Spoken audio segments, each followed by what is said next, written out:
This is a 1971 Johnson Seahorse 4 horsepower 2-stroke 82 cc's. This is an overview of what I've done. Took off the head here. The head goes like that on the side there. So you have 2 spark plugs you have to take out. There's 6 bolts in total, and when you take that off, mark the top one. That's what I did, just in case.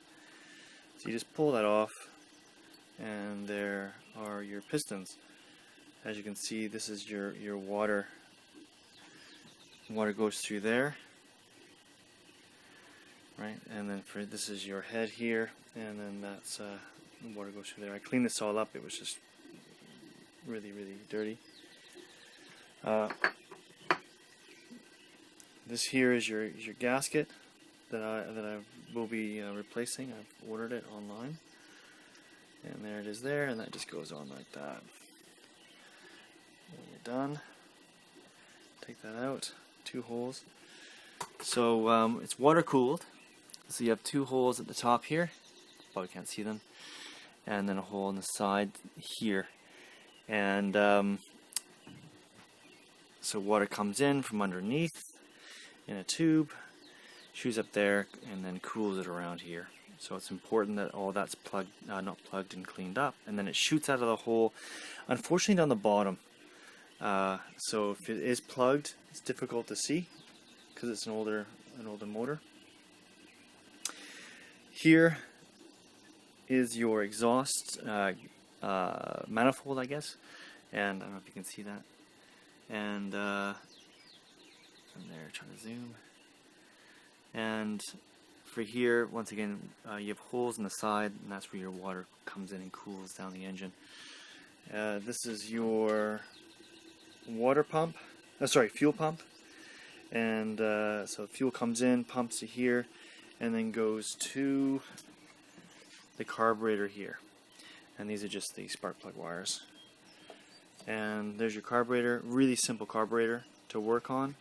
You have your rich on the top and your rich on the bottom there, and rich and lean and rich and clean, I think it is. To take it out, all you do is you just pop those off there, take off this housing here, take off the choke, take off 2 bolts, and you may have to take out, well, you will have to take out the rubber. There's a rubber seal underneath here. You have to take that rubber seal out and then pull the carburetor out and then up.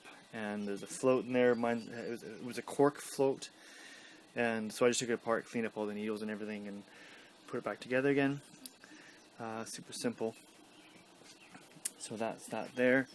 This is the casing that I cleaned up that goes on the side for the exhaust. So that's there. Just slides on there. I'm ordering a new gasket for that too.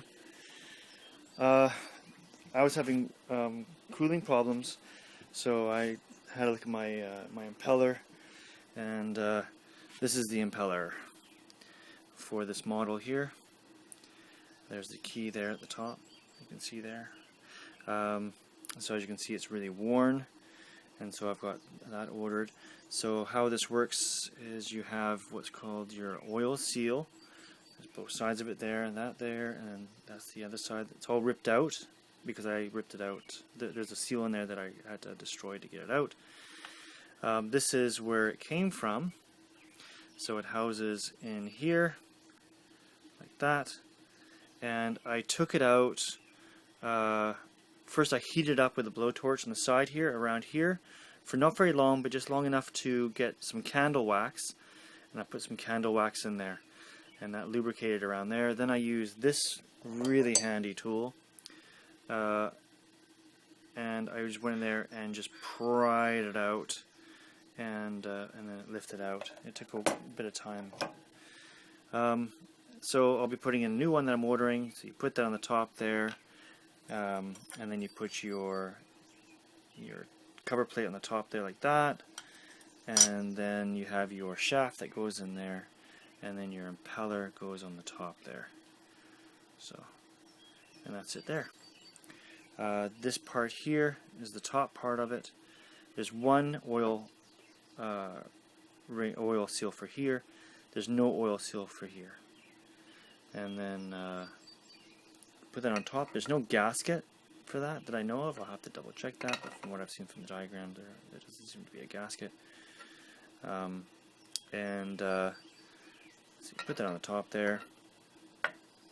And then this is where your copper tube comes in for your cooling. So you put it on there, the water, the impeller spins around, water shoots up through that copper pipe, and then up through, and then cools the engine and shoots out the bottom.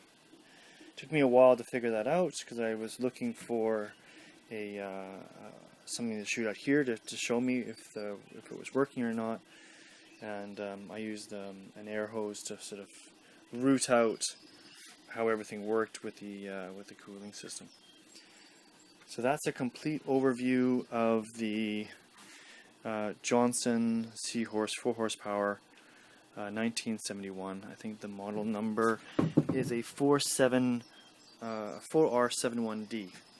4R71D.